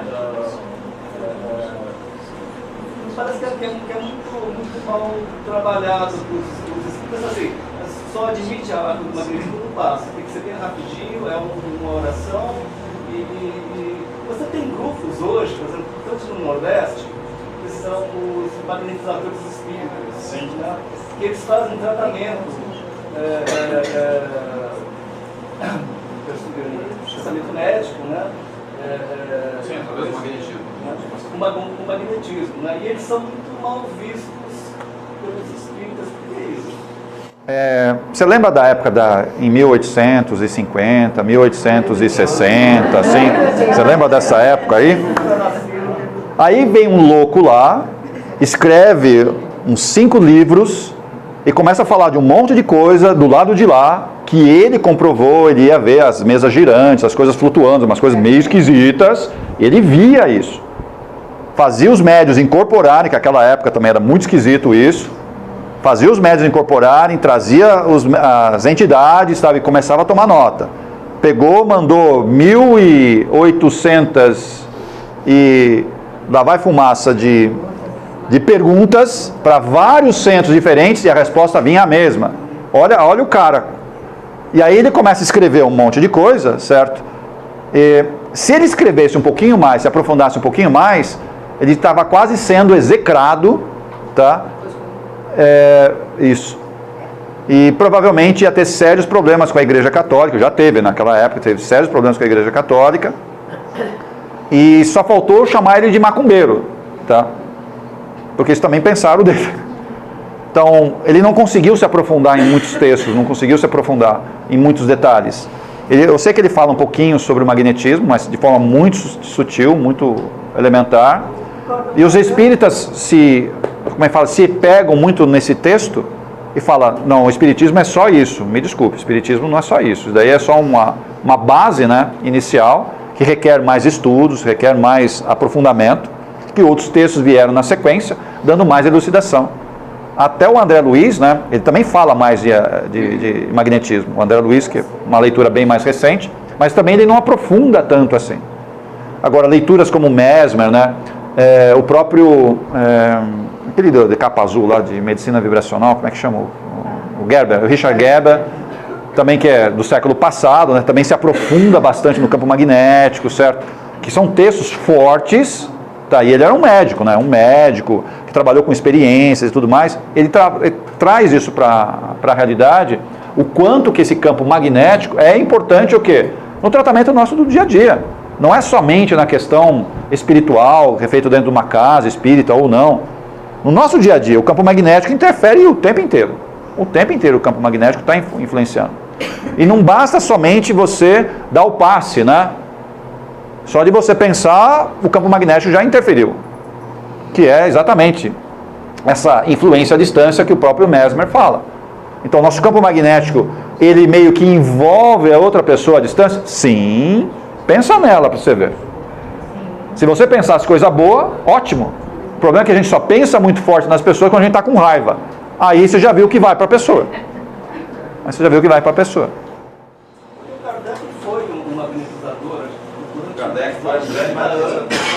E ele coloca o magnetismo tanto no livro do Espírito, a mediunidade, na revista Espírita tem vários artigos, né? Sim. E aí, parece que no ano passado, até o Divaldo Franco deu uma palestra falando do fundador do magnetizador. Kardec foi magnetizador antes de decodificar lá, depois ele deixou de ser, que é uma idosa. E a gente vê assim, não se fala muito de magnetismo, sonambulismo, dupla vista. Eu vejo dentro da seara espírita, né, você tem os que a gente chama puristas, né? Tem muitos centros espíritas que não aceitam nem André Luiz. André Luiz não pode ser lido lá dentro. Aí você fica assim, eu estou falando de André Luiz. Tá? As obras de Chico Xavier não são aceitas em alguns centros espíritas. Aí você fica preocupado com isso. Você fica muito preocupado com isso. Quer dizer, o espiritismo é uma filosofia, uma religião, sei lá, um dogma já pronto? Não. Ele é um primeiro esboço, pode-se dizer assim, de uma construção que não fechou ainda, não está fechado ainda. Esse negócio É lógico que tem muitas besteiras sendo escritas e sendo trabalhadas que a gente vê aí de publicações, tem bastante besteira. A gente tem que, novamente, tem que ter um bom senso, né? Filtrar, tem que ler tudo, mas só isso daqui que eu acho que é legal. Outras coisas, esquece. Tá? Mas é uma filosofia, para mim, em construção. Ele não está fechado ainda. A gente tem que aprender muito ainda com o Espiritismo? Bastante. Eu acho que a base espírita para nós, pelo menos a nossa casa aqui, eu acho que a base espírita é fundamental para a gente. A gente tem que ter essa base espírita. É a base, a sustentação, a alicerce. Em cima disso a gente constrói outras linhas de compreensões, outros textos, e faz esse espiritismo ser um pouco mais, não diria eficiente, né, mas um pouco mais encorpado nas atividades que a gente tem que fazer aqui dentro da casa. O que estaria pronto? Não tem nada pronto, tudo não é evolução. Não tem? Então, e é interessante, né, que a gente faz muitos trabalhos aqui espirituais, muita coisa, né, e é interessante que coisas que a gente aprendeu lá com um instrutor nosso, lá há algum tempo atrás, sei lá, nem sei quantos anos faz isso. 17 uns 15 anos lá atrás, que a gente aprendeu com um mestre nosso, tá? Muito daquelas formas que a gente atuava, hoje já não servem mais. Por quê?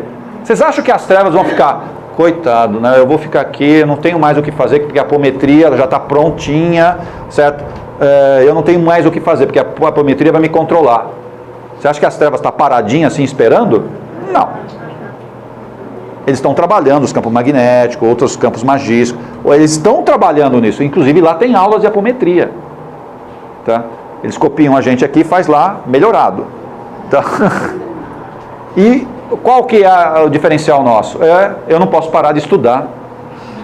Eu não posso parar de exercitar. O tempo inteiro eu tenho que estar estudando, vendo novos textos. Lógico, tem um monte de coisa aí que não serve, mas eu tenho que estar exercitando, estudando, para entender o quê? Que esse conhecimento, entre aspas, que eu acho que tenho, na verdade eu não tenho nada. Eu tenho que estar o tempo inteiro nesse movimento para ter forças para conseguir fazer alguns trabalhos aqui que, quando abrem algumas situações aqui, literalmente alguns grupos ficam travados, não sabem como resolver.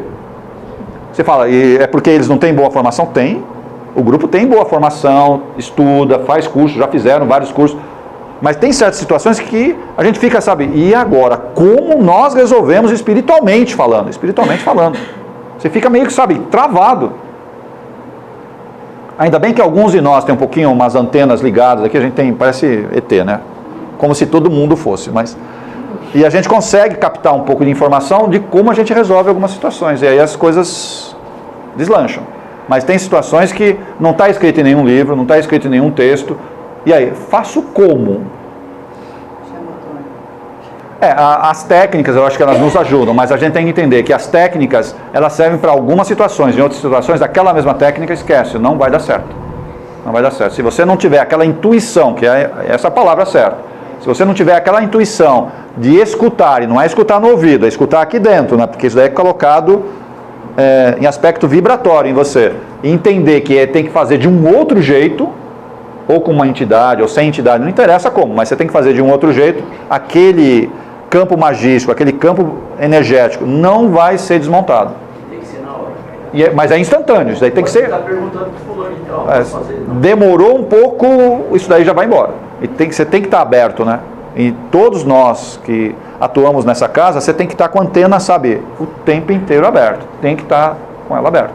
Senão certos trabalhos realmente travam. Certos trabalhos travam. Que é a realidade que a gente enfrenta. Agora você fala, o texto está pronto? Não está.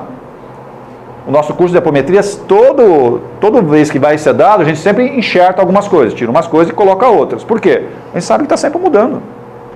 Quem fez curso de apometria, sei lá, alguns anos atrás, vai fazer o de hoje, você fala, mas nossa, o que está acontecendo aqui? Muda. Não dá para usar certas regras ou certas técnicas que a gente usava, sei lá, 15 anos atrás, né, 15, 16, 17 anos atrás, usar hoje. Está incompatível vibratoriamente, você não tem força para gerar mais aquilo lá, porque o pessoal do outro lado já andou, já usa outras técnicas mais apuradas, então como é que eu passo por cima disso? Teve uma época aí que era uma febre, todo mundo tinha um chip na cabeça. Que legal, né? Tinha um chip na cabeça. E ainda tem, algumas casas falam, esse cara está com chip, esse cara está com chip. Mas, novamente, essa tecnologia de chip, pessoal, já está obsoleta. Até do nosso lado aqui, nos equipamentos eletrônicos, sabe, essas coisas estão ficando um pouco meio ultrapassadas. Aí você vem com inteligência artificial, nanotecnologia. Você acha que as trevas já não se apropriou dessa informação? Lógico. E usam isso? Sim. E aí? Como é que eu tiro isso? Sabendo que foi injetado no corpo etérico da pessoa, no corpo astral da pessoa, um fluxo de elementos de nanotecnologia. Está lá, dentro do fluxo sanguíneo, do fluxo linfático dele. Como tira isso? Chama Jesus? Não. Jesus da causa. Não, lembra que a câmera tinha Jesus da causa. Então, o outro lado também avança. Então, como é que eu vou tratar uma pessoa que vem com esses campos? E ainda tem mais, né? Há um tempo atrás, a gente tinha um monte de pessoas que falavam: o corpo da pessoa está no laboratório. Sacar o corpo da pessoa no laboratório. Para disfarçar e o médium não perceber, sabe o que eles fazem hoje? Não tira o corpo está lá, continua aqui. Mas eles fazem um clone de você. Eles clonam você. E normalmente pega isso à noite. Quando você vai em alguns lugares que não deve ir, alguém vai lá e tira uma amostra do seu corpo etérico, uma amostra do seu corpo astral. Ferrou. Eles vão construir com a sua própria energia, faz um filamento de ligação e cria um clone lá no laboratório. Ou seja, você está na mão deles.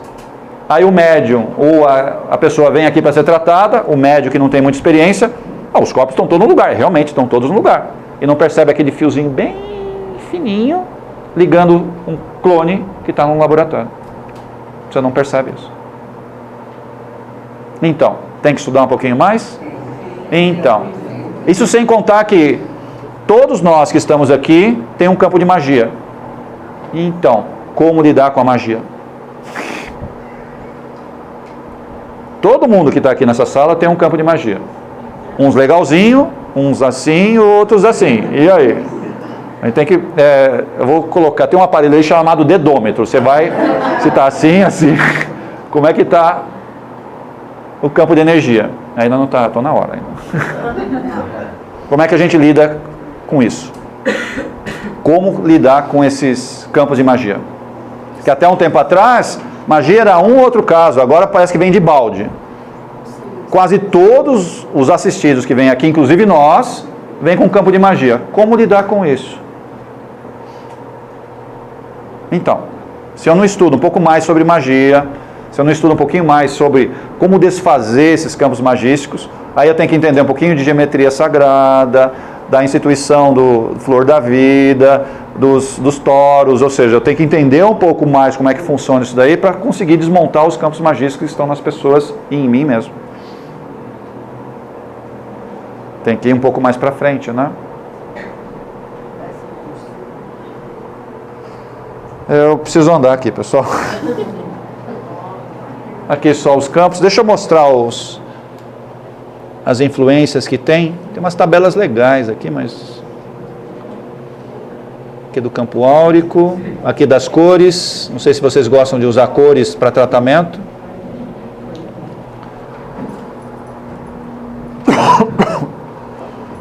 Isso de acordo com a Bárbara Brennan, né? Tem as cores.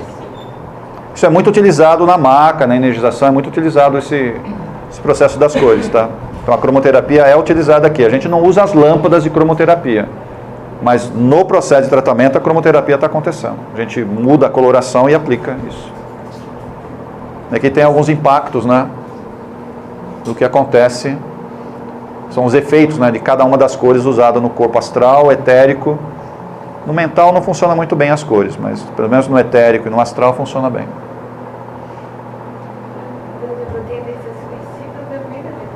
Sim. Tem mais aqui, né?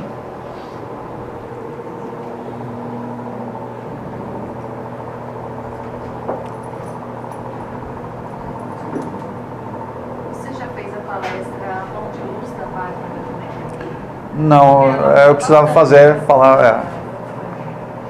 Mãos de Luz eu não fiz, não. Porque Mãos de Luz a gente estudou muito aqui na casa, né? A gente teve vários grupos de estudos que estudou Mão de Luz aqui. Falando da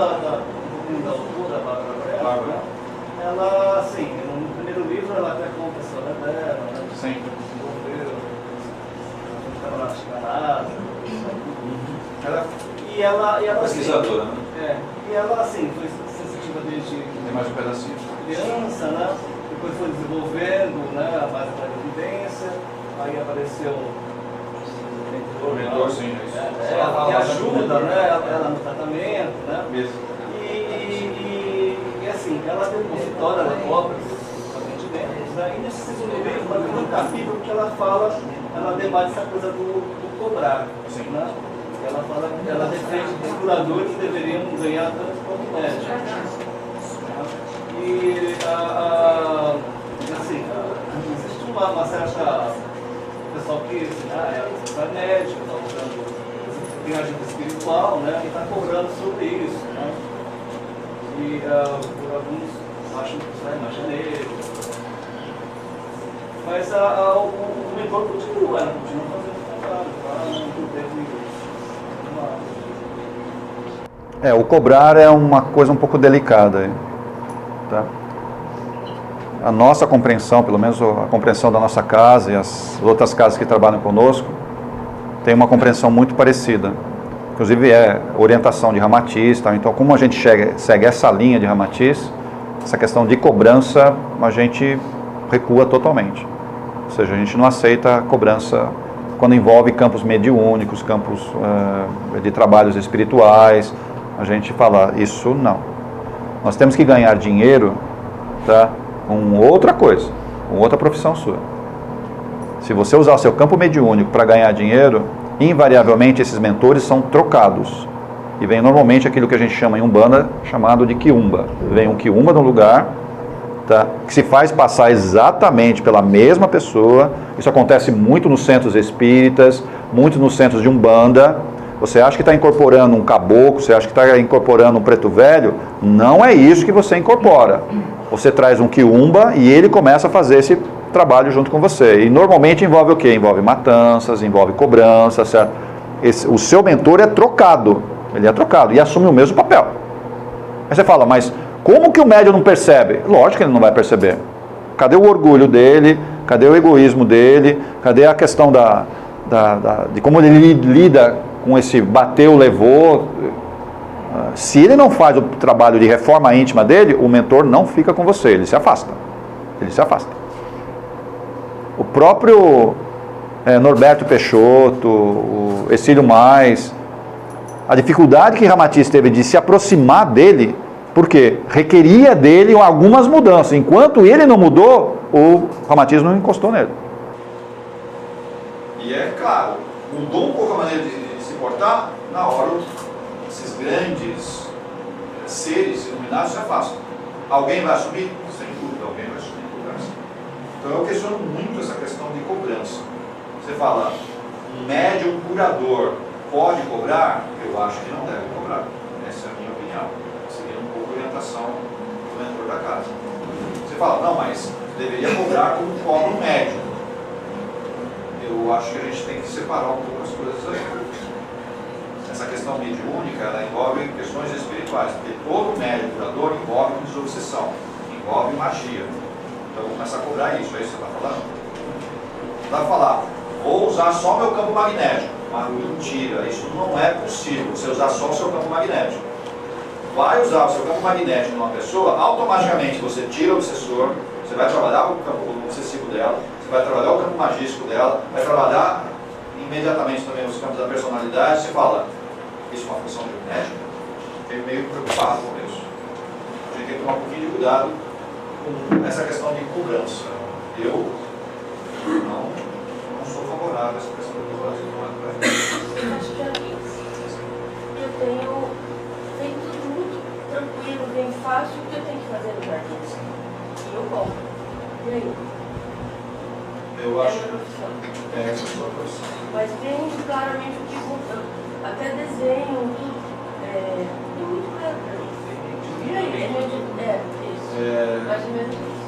Tem um pequeno detalhezinho aí. Nesse caso, esse mentor que você acha que é bem para você, você mesmo.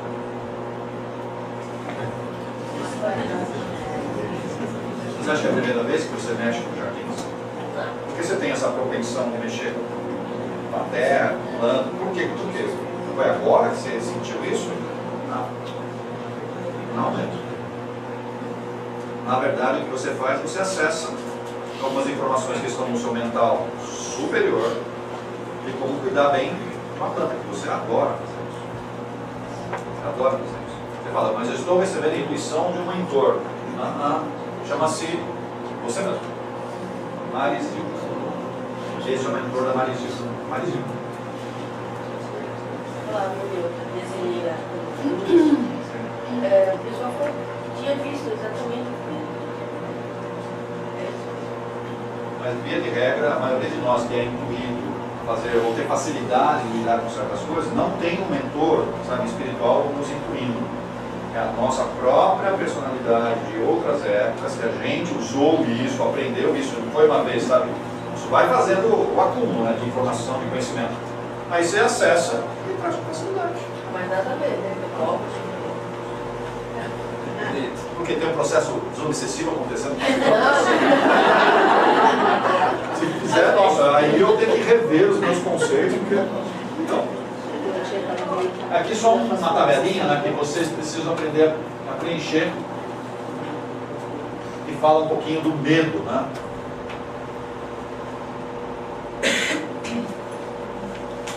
Eu tenho até exemplos, tá? Eu já mostro os exemplos de como preencher. Porque só essa tabela fica difícil. Então vou mostrar um exemplo da tabela. Você deveria preencher envolvendo medo e essas desculpas que a gente fica fazendo o que deveria fazer. Aqui uma pessoa que trabalha com saúde, tem alguns aqui que trabalham com saúde, não é saúde física, né? Trabalha na área de saúde. Então tem preenchimento de como você deveria tratar isso daí. É um pouco para trabalhar as questões do seu medo. Esse é o exercício que você tem que fazer. Vai dar um trabalho desgraçado você montar esse negócio aí. Dá muito trabalho. Parece simples, mas não é. Você tem que pensar, fazer uma autoanálise, né? E essa autoanálise vai permitir que você preencha isso daí. E aí tomar algumas atitudes para corrigir. Isso aqui, como eu falo, é uma ferramenta que te ajuda a pensar um pouquinho de como tirar esses medos, né? De ficar me enganando, né? De fazer o que você deseja. Ou seja, sabe, você vai tentar trabalhar um pouquinho melhor isso. Esse daqui é da área de saúde e esse daqui de áreas gerais, pode-se dizer assim, de outras áreas da nossa vida. Aqui só 2 preenchimentos para ver como é que se faz isso na prática. A gente podia fazer um teste aqui com vocês, né? Cada um de vocês preencher. O que dá aqui?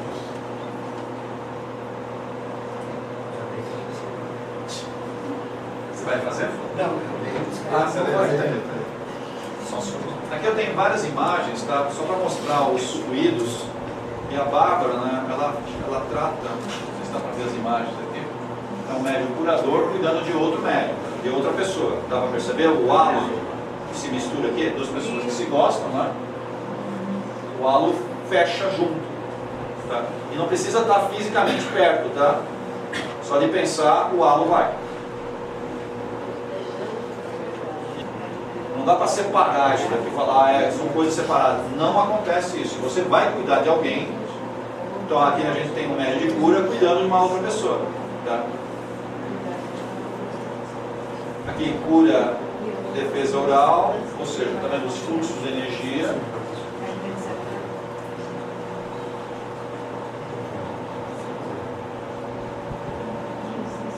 Ela classifica isso em 5 modelos diferentes. Calma, eu já vou mostrar uma tabelinha depois fica mais fácil.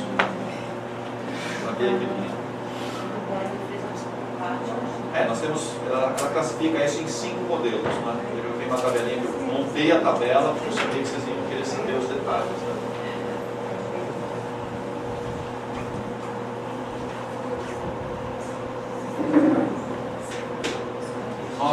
Nós estivermos saudáveis, tem que ficar com esse campo de energia aí. Tantien é aquele estrela do ano. Sim, todo mundo tem. A estrela aqui do ano, tá vendo? Ela fluindo, que é exatamente o Tantien fluindo. Aqui só um pouquinho dos grupos de energia, tem uma tabela, depois eu não vou falar sobre isso, cadê a tabelinha? Cadê aqui? Os aspectos defensivos da estrutura do caráter. E ela divide exatamente nesses 5 modelos aqui, o esquizoide, o oral, o psicopático, o masoquista e o rígido. E aí como é que é tratado cada um dessas etapas aqui.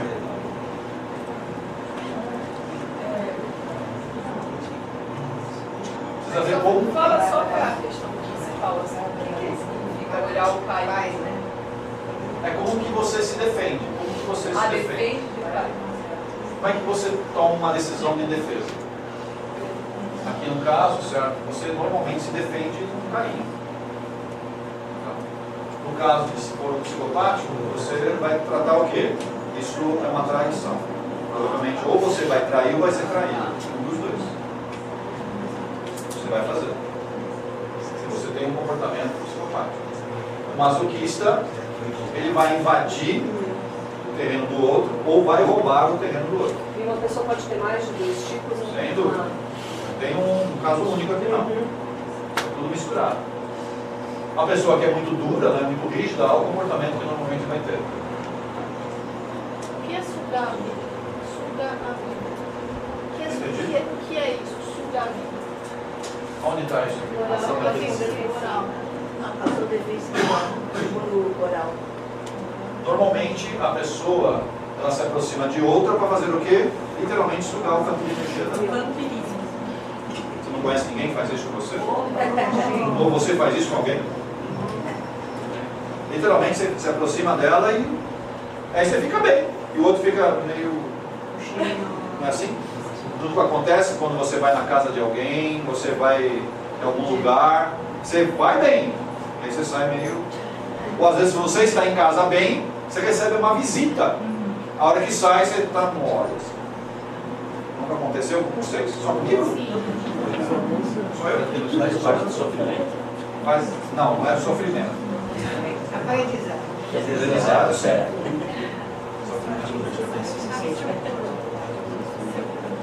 Tem mais aqui, ó. Essa lista não acaba. Continua os 5 mesmos, né? Só que aí vem algumas questões aqui que começam a entrar nessas 3 necessidades. Tem a necessidade humana, espiritual e tem mais uma aqui.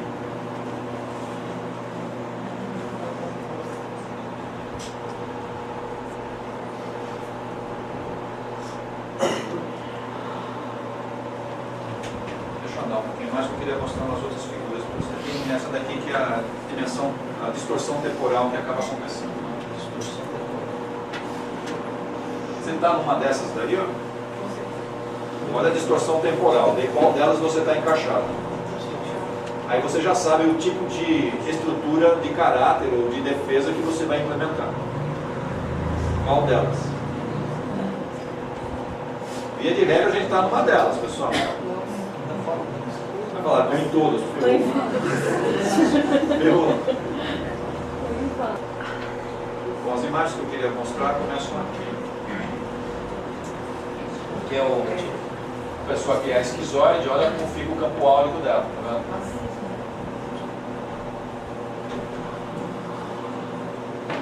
Como que o esquizoide se puxa a energia do outro, olha o que ele faz.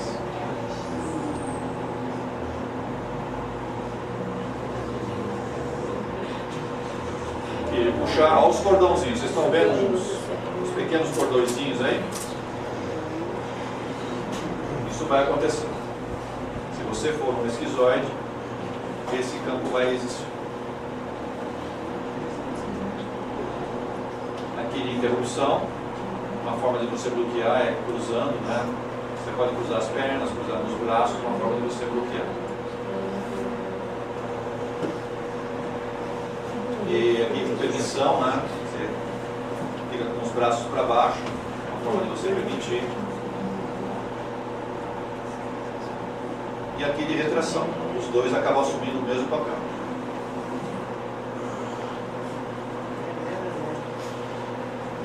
No oral,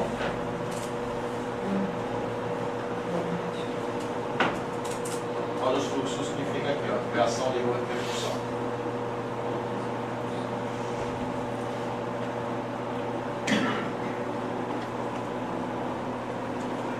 daqui de puxar também energia.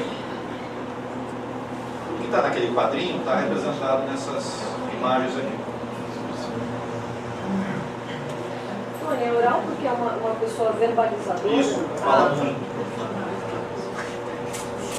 Ninguém fala muito aqui? Desculpa, uma sala de mudos. Psicomudo, tem vários. Aqui de interrupção, é isso? Sempre repara, tá vendo? Você cruza os braços, você meio que fecha o fluxo.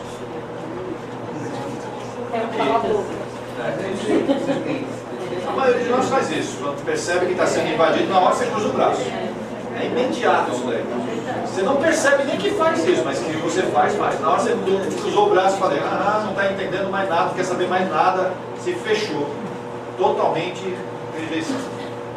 Quando você dá permissão, você tem que colocar os braços para baixo, retração, olha o que vai acontecendo no campo áureo. Bom, esse psicopático, como é que funciona? Espero que ninguém esteja nesse estado. Então, vamos lá. Olha o que acontece aqui com a repulsão. Difícil. Esse é um estado difícil. O que é a repulsão? Repulsão de energia, né? Vem uma energia ruim e você tenta repulsar. Os dois lados reagem.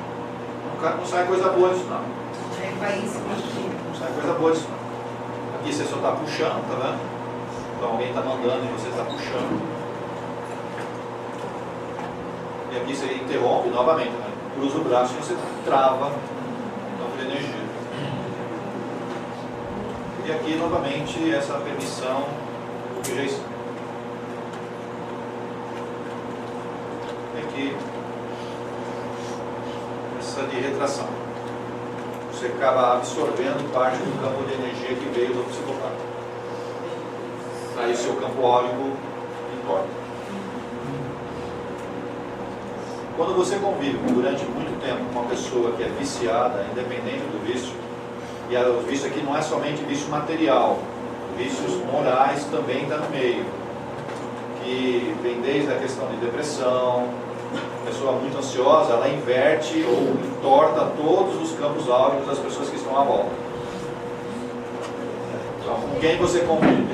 Se tem algum vício material ou se tem algum vício moral, o campo áurico está torto das pessoas com quem você convive, entorta tudo. Consequentemente, tem o quê?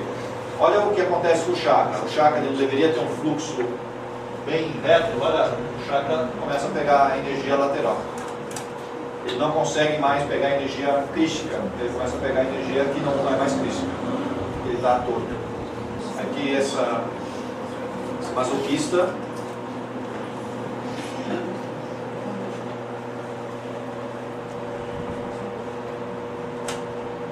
e repulsão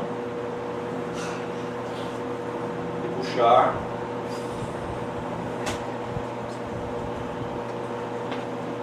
interrupção, demissão, retração, o campo áurico já entortou. Né? Essa última parte aqui do inflexível. Espero que não tenha ninguém nessa sala inflexível. Não tem.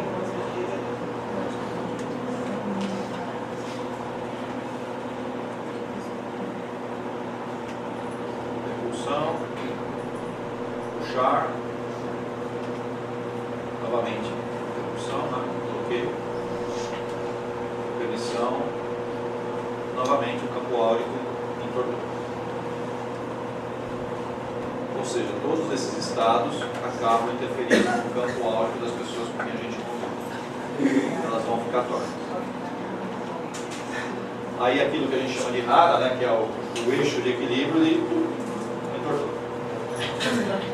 Mas por isso são patologias ou todo mundo se enquadra em algum desses padrões? Se você tiver alguma desses reflexos que está naquela tabelinha, ou seja, está com tendências a ter uma dessas tratativas de caráter aí. Aqui só mostrando um casal que está teoricamente em atitude defensiva, tá? Bloqueando. Quem ficou assim com alguém? E tem essa daqui, ó.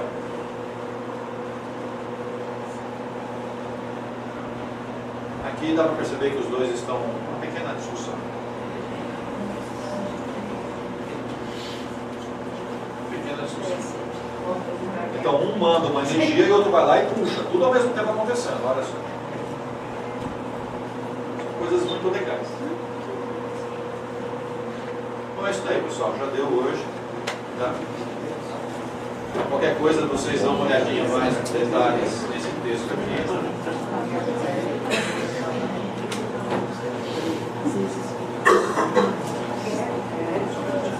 Qualquer coisa dá uma lidinha melhor nesse livro aqui, que esses detalhes têm mais descritos que vocês devem saber. Obrigado, pessoal.